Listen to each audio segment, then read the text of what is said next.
சிவலிங்கத்தை எப்படி கோர்ப்பாங்கன்னு பாத்திருக்கீங்களா? இன்னைக்கு அதான் பார்க்க போறீங்க.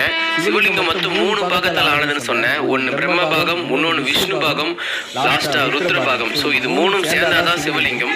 அன்னைக்கு அந்த 3யும் பிரிச்சதை பார்த்திருப்பீங்க. இன்னைக்கு அந்த 3யுமே எப்படி கோக்குறாங்க அப்படிங்கறத பாருங்க. ஃபர்ஸ்ட் எடுத்தோன்னா ருத்ர பாகத்தை செங்குத்தா நிறுத்தியாச்சு. இதுல வந்து பாத்தீங்கன்னா ஜேசிபி அல்லது கிரேனோ நம்ம யூஸ் பண்ணி நிறுத்துறதுன்றது கஷ்டம். அதனால இந்த செயின் அண்ட் புல்லியை தான் யூஸ் பண்ணி ரொம்பவே கஷ்டப்பட்டு நிறுத்திருக்காங்க. அடுத்து ரெண்டாவதா சிவலிங்கத்தோட அடிபாகமான பிரம்ம பாகத்தை எடுத்துட்டு வந்து ரொம்பவே சிறப்பா கோர்த்தாச்சு. இதுக்கப்புறம் மூணாவதா பாத்தீங்கன்னா சிவனை தாங்கி பிடிக்கக்கூடிய விஷ்ணு பாகம். சோ அதை கோர்த்ததுக்கு அப்புறம் சிவலிங்கம் எப்படி இருக்குன்னு பாருங்க.